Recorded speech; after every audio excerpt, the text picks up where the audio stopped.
इस्माइल गेल का पोता गद्दार नहीं है इस मुल्क का। आप किस तरह मुझे आपने मारा, मैंने गिला नहीं किया, मैं इतने महीनों से चुप हूं क्योंकि इधर से उठाऊंगा अपना पेट नंगा होगा। मेरा मुल्क है ना, नहीं बात की मैंने, किसी ने कहा डर गया। आपने देखा जो आपके पास 1 घंटा 2 घंटे रहे, उन्होंने बाहर आके क्या किया। मैं 16 दिन रहा आपके पास, मैं चुप हो गया। सब्र है हम लोगों में, हम गांव के लोग हैं, हमें बड़ा सब्र है। हम लगे हुए जख्म भी माफ कर देते हैं, बहुत सब्र है। लार्जर गुड के लिए बहुत कुछ करते हैं हम लोग। मुझे पता है मेरे मुल्क को इसका नुकसान होना है। मुझे मेरी यूनिवर्सिटी ने कहा कि बताओ यहां किसको लिखना है। आपको पता है मैंने आज तक अमेरिकन एम्बेसी को खत नहीं लिखा। मेरी बीवी वहां बैठी है, मैंने उसे मना किया आपने किसी को ईमेल नहीं करनी। यहां किसी को जुकाम हो जाए तो ये हर फॉरेन जो कोई एनजीओ उसको लिखते हैं, यूएन में लिखते हैं, कहां कहां लिखते हैं। मैंने अपनी सारी फैमिली को मना किया कि नहीं लिखना। इंसाफ पाकिस्तान में लेना है, पाकिस्तान को बाहर बदनाम नहीं करना। यह सच है कि मेरे पे तशद्दुद हुआ, मेरे पास तस्वीरें हैं उसकी, लेकिन क्या बाहर जाके नंगा करूं अपने मुल्क को। तो मैंने अपनी पूरी फैमिली को मना किया कि आपने किसी बैरूनी इदारे को नहीं लिखना, इस मुल्क की तौकीर को नहीं छेड़ना आपने। तो उसका सिला अगर सजाए मौत है तो दे दीजिए, लेकिन ये बार बार मुकदमे ना कीजिए। मिडिल क्लास हूं, तकलीफ होती है। मैंने हराम नहीं कमाया हुआ गवर्नमेंट में, मैंने लोगों को हराम कमा के नहीं दिया हुआ। मैंने ट्रांसफर पोस्टिंग डीसी डीपीओ नहीं लगवाए हुए। मैंने हाउसिंग अथॉरिटीज के एनओसीज नहीं लेके दिए हुए। मैंने ग्रिड स्टेशंस के एनओसीज नहीं लेके दिए हुए। मुझे तकलीफ होती है इन केसेस को लड़ते हुए। आपने एक बनाया, उसके अंदर 13 दफात हैं, उसमें सजाए मौत भी हो जाएगी। करवाएं शौक से, जान छुड़ाएं, ताकि आइंदा कोई ये ख्वाब ना देखे, कोई मिडिल क्लास का शख्स ना देखे कि वो ऐवान में जा सकता है। मैं माफी मांगता हूं कि मैंने ये ख्वाब देखा था। मैं माफी मांगता हूं कि मैं आपके बराबर समझता था अपने आप को। आप काश मुझे शुरू में धुतकार देते, आप मुझे शुरू में मेरी औकात बताते। सो इसलिए मैं दोबारा आपको कहता हूं, मेरे पे मुकदमात करने सामने करें, ये छुपा छुपा के ना करें। मैं इतना ताकतवर शख्स नहीं हूं, ना मेरे पास कोई इतना नेटवर्क है पाकिस्तान के अंदर कि मैं आपके छुपे हुए मुकदमा ढूंढ लूंगा, कभी वहां से बलूचिस्तान से। वो मैंने जहां पे मेरे पे मुकदमा किया मैंने देखा है, वो 22 घंटे की मुसाफत है। तो उससे बेहतर नहीं आप इधर ही सजाए मौत दिलवा दे। मेरे घर वालों को लाश लेने की भी आसानी होगी, वहां से उस जेल से कैसे लाश लेके आएंगे। तो कुछ तो सोचिए। या ये जुर्म मेरा ये है कि मैं मिडिल क्लास से हूं, आपने भड़का के रखना है। मैंने कभी नहीं कहा कि किसी, इवन नून लीग के किसी बंदे को आज तक मैंने नहीं कहा कि उसे जेल में डालें। मैं मुजफ्फरगढ़ से निकला, हमारी हुकूमत थी उस शाम को, मैंने कहा मैं सबको माफ करता हूं। आपको मेरी प्रेस कॉन्फ्रेंस याद होगी, मुजफ्फरगढ़ में मुझे पकड़ा गया था, हमारी हुकूमत बन गई थी।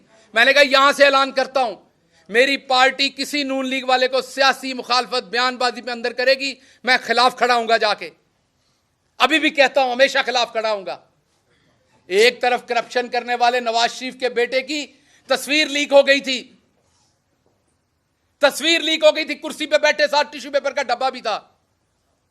और मेरी रात के 2 बजे तशद्दुद करके मेरा ये जबड़ा तोड़ के तस्वीरें खींच के मुझे ह्यूमिलिएट करने के लिए रिलीज की गई, इसलिए कि मैं चौधरी नजीर अहमद गिल का बेटा था, मैं मिडिल क्लास था, मेरा कोई रौला डालने वाला नहीं था। मैंने किसी सहाफी को पेट्रोल पंप या उनके प्लॉट नहीं दिए हुए थे, मेरी माफिया नहीं थी। ख्याल करें, कुछ ख्याल करें। ये ला इलाहा इल्लल्लाह मोहम्मद रसूलुल्लाह के नाम पे बना मुल्क, ख्याल करें कुछ। अगर आम आदमी गलती से पहुंच जाता, ख्याल करें कुछ। बड़े सारे ख्वाब है मेरे गांव के मेरे साथ जुड़े हुए,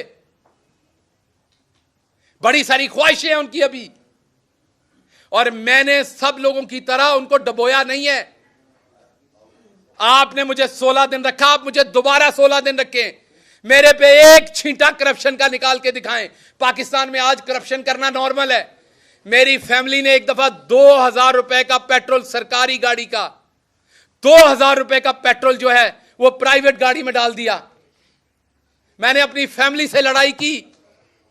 मैंने वो 2000 का पेट्रोल उसी टाइम कैश के साथ सरकारी गाड़ी में डाला। मैंने इबादत समझ के ये काम किया है। सो इसलिए या तो मुझे सजाए मौत दें, ये वाले काम मेरे साथ ना करें। हर दूसरे दिन आप मेरे पे एफआईआर दे देते हैं। मैं राणा सनाउल्लाह साहब उसके बाद कहते हैं कि जी भुगते हैं जी, इनके रोने निकल गए। मैं मास्क मांग रहा था, मैं रो नहीं रहा था। आपका सांस बंद होगा तो आपके मुंह से भी निकलेगी वो चीज। मेरा सांस बंद था। मैं चुप इसलिए हूं कि मैं बोलूंगा तो उसमें बेतौकीरी है। मैं बुजदिली से चुप नहीं हूं, मैं बेतौकीरी से चुप हूं। गुस्सा है अभी मेरे अंदर, मैं किसी अपने के बारे में कुछ गलत ना कह दूं, क्योंकि मैं गलत, आप अपना आपके साथ गलत भी करता है ना तो आप गलत वापस नहीं कह सकते। जिससे आपने सारी जिंदगी प्यार किया हो ना, आपके साथ वो ज्यादती भी कर जाए तो आप वापस गलत नहीं कहते। मुझे अदराक है कि मेरे मुंह से कुछ गलत नहीं निकलना चाहिए, वरना इससे ज्यादा मेरे साथ और क्या होना है। जो हो चुका है, जो हो रहा है, मेरी आपने पूरी जिंदगी पिछले 6 महीने में तबाह करके रख दी। आप यहां तक नहीं रुके कि आपने मेरी बीवी पे झूठे केसेस बना दिए। मेरी बीवी जो कि एक प्रोफेसर है, पढ़ाती है, वहां पे पढ़ती है, पीएचडी कर रही है, आपने उस पर झूठे केसेस बना दिए ताकि वो पाकिस्तान ना आ सके। मुझे आपने ईसीएल पे डाल दिया ताकि मैं अपनी फैमिली से ना मिल सकूं। सब कबूल है, गद्दार मत कहिए, गद्दार नहीं हूं मैं। और जो करना है वो एक एफआईआर में कर लीजिए, आपके हाथ में है। और मैं आपको बता दूं, मुझे किसी ने नहीं बचाना, मुझे यह भी बताया। अगर फांसी आपने देने का सोच लिया है तो लगनी है, मैं हाजिर हूं, क्योंकि मैं बच नहीं सकता। तो मैं अब और क्या सोचूं, तो मैं हाजिर हूं, अब कर लीजिए। अगर जिंदगी इतनी लिखी तो ऐसे सही। लेकिन आपको पता है कि जिस दिन सजाए मौत दी जाती है उस दिन भी नहला के धुला के दी जाती है। उस दिन भी आपको खाना खिलाया जाता है, आपकी किसी सूरत तजलील नहीं की जाती। ये तजलील ना करें कि मुझे पता ही नहीं होता एफआईआर कहां है। मैं हर रोज नई एफआईआर ढूंढ रहा हूं, अदालतों के चक्कर लगा रहा हूं, जी बता दे मेरी एफआईआर कहां है। और आवाज बुलंद करता हूं कि पार्टी के लोग मुकदमे नहीं करते, कहते हैं जी पार्टी पे तनकीद कर रहा है। और भाई मैं बता रहा हूं, मैं असद उमर को देखता हूं, वो हर अदालत की पेशी पे खुद पहुंचे होते हैं। हक किनका लड़ रहे हैं? पंजाब के एमपीएस का, कि जल्दी इलेक्शन हो। और वहां 3 एमपीएस होते हैं, बाकी कोई नहीं होता। तो क्या यह गलत बात है अगर मैं करता हूं तो इसलिए आपके कोई सवालात हैं तो मैं उनका जवाब दूंगा।